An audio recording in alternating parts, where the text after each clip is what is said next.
So our next guest has correctly predicted the outcome of every presidential race since 1984.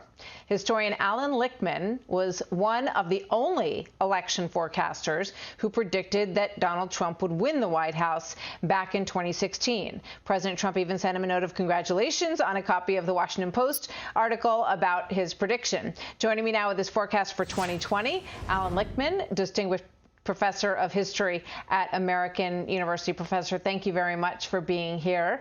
So I'm sure everybody would like to know what your prediction is this time around and how you arrived at your prediction. Right. My totally nonpartisan system generates predictions, not endorsements. And the way it works is it's called the 13 Keys to the White House. And it gauges the strength and performance of the party holding the White House, Trump, of course, right now. And that means that it is governance, not campaigning, that counts. Imagine that. And the way the system works, if 6 or more keys go against the White House party, they are predicted losers. Any 6. That's how I was able to predict Trump in 2016, because the Democrats had exactly 6 keys out against him. However, this time I have a different prediction. Now that Trump is the incumbent, he has 7 keys out against him. And my prediction is that Donald Trump will become the first sitting president since George H.W. Bush in 1992 to lose a re-election bid, and Joe Biden will become the next president of the United States. So you just taking a look at those keys, if we could put them back up, I don't know if we'll have time to get through all of them, but which ones stand out to you as sort of the most important of these keys, and can you explain what's underlying them?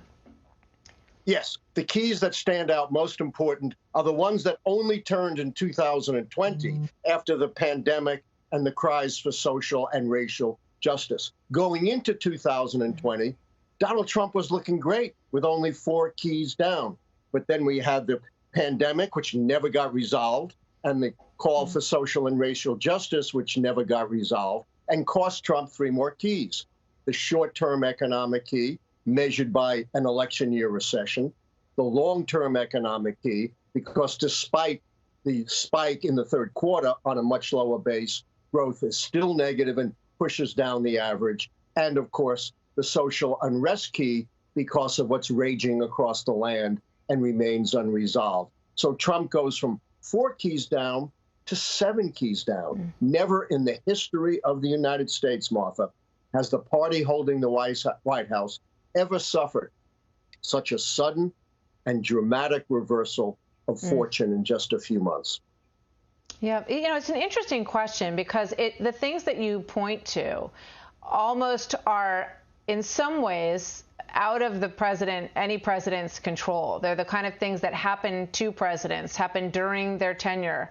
And of course, how they respond to them is one of the key measures. But I just wonder, when you look back in history at other times when things, become so overwhelming to the office that perhaps there's not that much that a president can do to change those keys.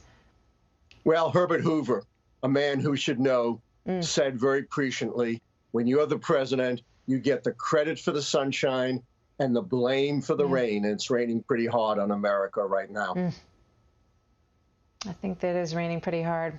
Alan, thank you very much. Alan Lichtman, interesting to hear your perspective, and we'll see if you're right or if this is the first time that you're wrong, and we'll talk after the election. Thank you, sir. Good to have you with us tonight. Absolutely.